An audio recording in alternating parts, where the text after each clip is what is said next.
Did you know the greatest pain Jesus experienced that night was not the arrest, not the beating, and not even the cross yet? It was betrayal by someone who had walked with him for 3.5 years. In the Gospel of Matthew chapter 26, we see a powerful contrast, the faithfulness of Jesus and the failure of man. Matthew 26 verse 47 says that while Jesus was still speaking, Judas arrived with a great crowd carrying swords and clubs. This was Judas Iscariot, one of the 12. He walked with Jesus, he heard every sermon, he saw every miracle. Yet that night, Judas walked toward Jesus and kissed him, not out of love, but as a signal to arrest him. Betrayal from someone close cuts deeper than anything else. And yet Jesus did not resist. It was part of God's plan. When Jesus was arrested, Peter the apostle pulled out his sword and struck the servant of the high priest, cutting off his ear. Jesus even healed the ear.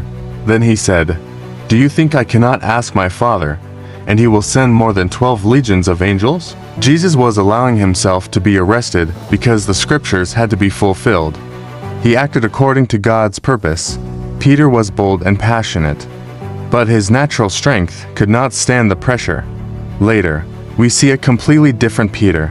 He was living in resurrection life. This story is not just about Peter's failure. It is about our failure too. After his arrest, Jesus was brought before the Sanhedrin. False witnesses came forward and accused him with lies. Yet Jesus remained silent. Isaiah 53 verse 7 says that the Messiah would be like a sheep before its shearers.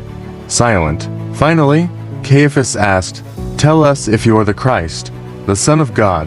Jesus answered, "You will see the Son of Man." He did not defend himself, but he boldly declared who he truly was, the one who would return to establish God's kingdom. After that, the soldiers spat on him and mocked him, and still, he remained silent. Jesus was not defeated.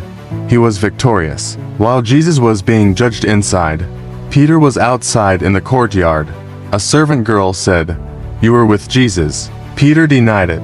Twice more he was asked, and finally, he began to curse, saying, "I do not know the man."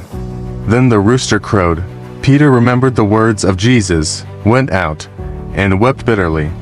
This was the exposure of human strength. In Peter, we see weakness. In Judas, betrayal. In the religious leaders, hatred.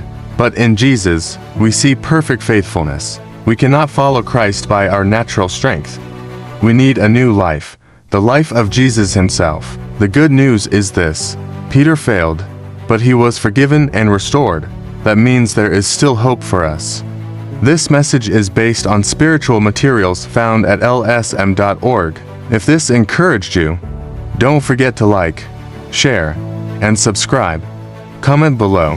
What part of this story speaks to you the most?